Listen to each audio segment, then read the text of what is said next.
So today is the day we are actually going through the trailer and making sure that I've got everything out that needs to come out. And then we're also going to be doing the rodent prevention part of the process. And Dan just finished, we started to get rain here of all days. It couldn't have waited one more day. Started to get rain, so I had to pull the slide in. So he was just up on the roof blowing off acorns, leaves, whatever, on the top of the slide as well as the awning. So it's a little cramped in here. It's going to make recording a bit of a challenge, but let's do this. If you guys don't have one of these little grabbing things, get one. I just dropped the head of my vacuum cleaner behind our theater chairs here. No way to get that thing out except for this. This is the little compartment that we had our remote controls stored. So I've removed all those. As far as what I'm leaving behind in these drawers, I'm leaving all of my utensils behind, all those little gadgets, and not taking any of these things out. Also, you're going to want to make sure your fan area that you, especially if you ever make anything on the stovetop that has grease in it, you want to wipe that down really good and make sure there's no grease up there, because those little mice are going to be looking for that kind of stuff. Up here I have my baking pans and a few stray dishes. Still dishes. This is my spice cupboard, and I've even removed the shelf liner because I was worried about it had some oil on it or something. Nothing that is liquid, only garbage bags, a few cleaning items like my Swiffer dry mop and wet mop and Swiffer duster are under there, dog bowls, and nothing. So here's what I found that I did leave behind that I'm taking out.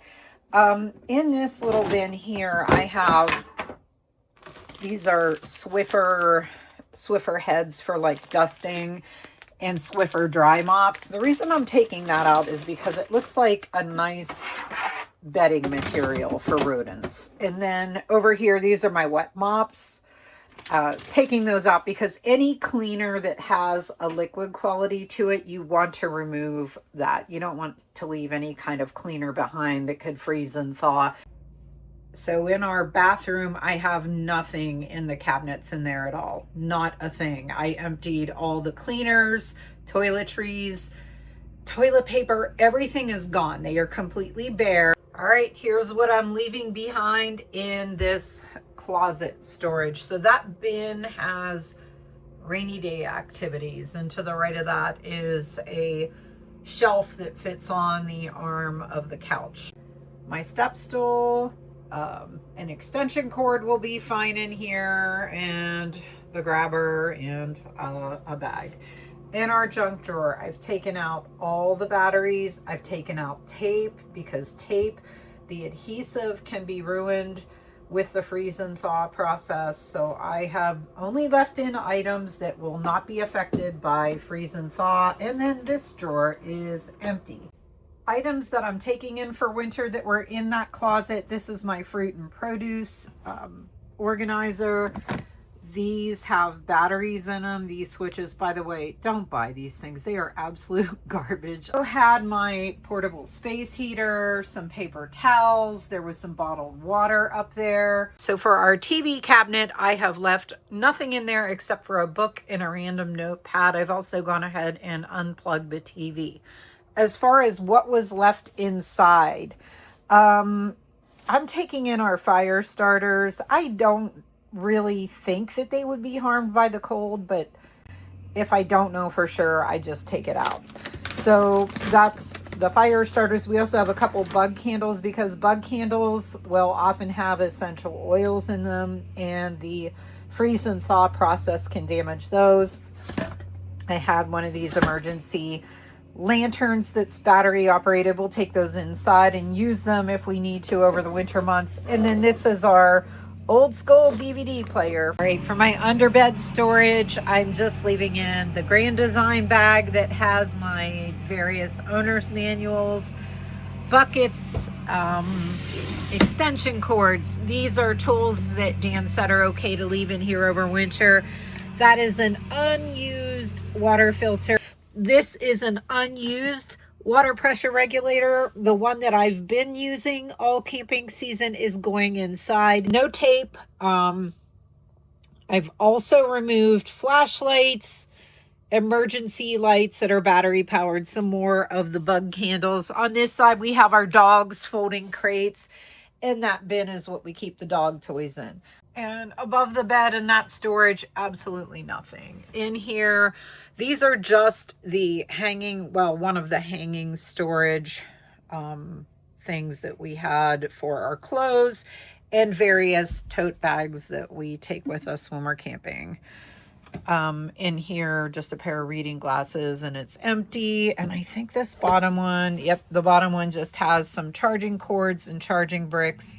Nothing that needs to come out of that. Other side of the bed, same thing, just collapsed the clothing thing. This is mostly just so I can keep an eye to make sure there aren't any rodents climbing around in here. So I'll just come out and move these things around if I need to check. In the drawers, nothing worth a mouse's time. It's time to start the mouse preventative process that I have in place. And this worked for me last year without fail.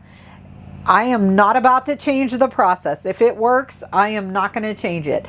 Additionally, my husband was just at a job site last week, and he was talking to somebody who is an exterminator, or rather pest control, in our area.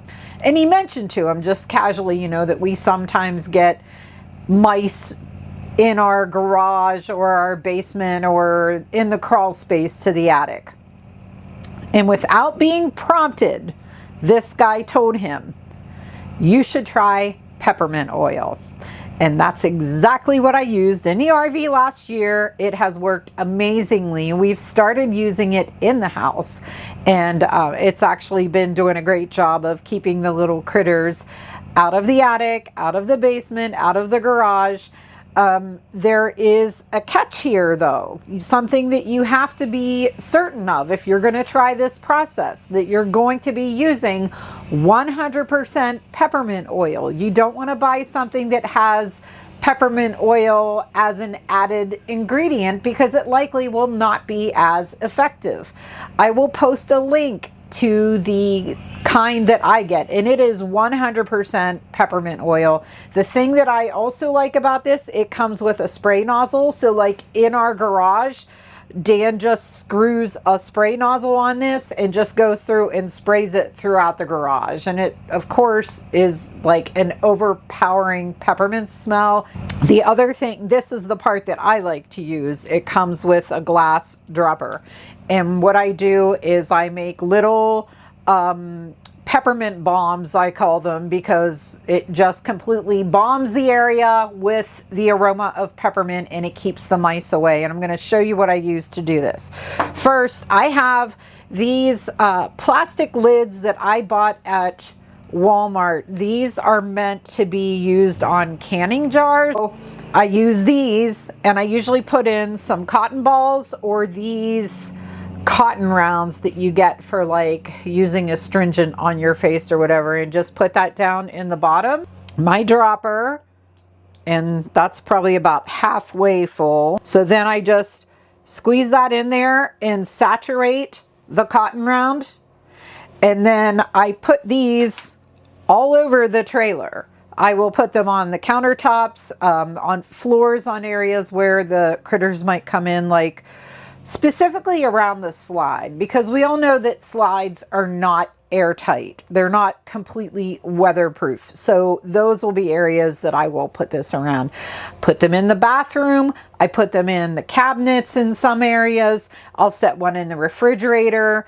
I hesitate putting them in the stove or in the microwave because it is very peppermint centric and it is strong, and I don't want anything that's going to like maybe affect the taste of like anything that I'm baking or cooking in there. Another thing that I have used for this peppermint oil process are these little condiment cups. You can get these at Walmart in the aisle where like the paper plates and cups and stuff are.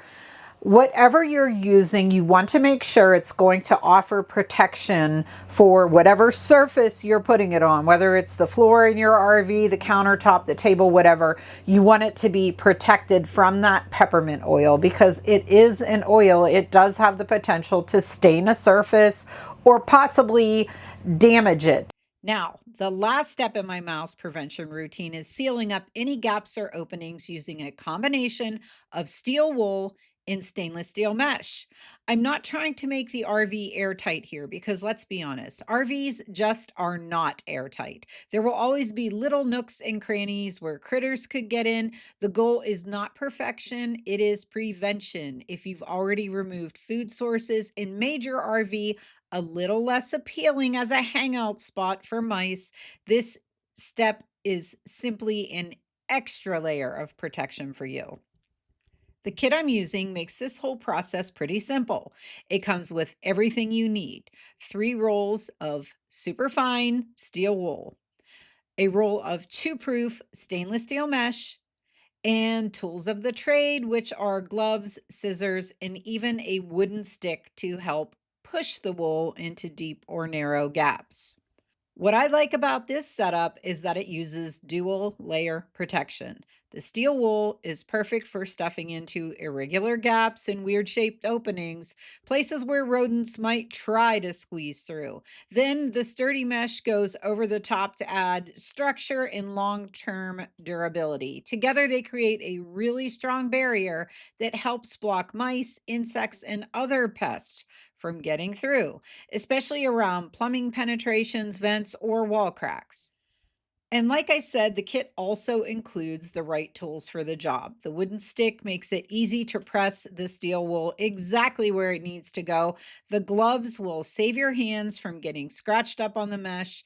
And the included scissors mean you're not dulling your own good household scissors cutting through those metal fibers. And don't forget safety goggles. Always wear something to protect your eyes. Overall, the combination of peppermint oil with this mesh kit is a humane and hassle-free way to keep the rodents out of your RV. I hope you found today's video to be helpful. If so, don't forget to like, subscribe, and hit the notification bell so you can continue following along in our RV journey. Thanks so much for watching today, and we'll see you in the next video.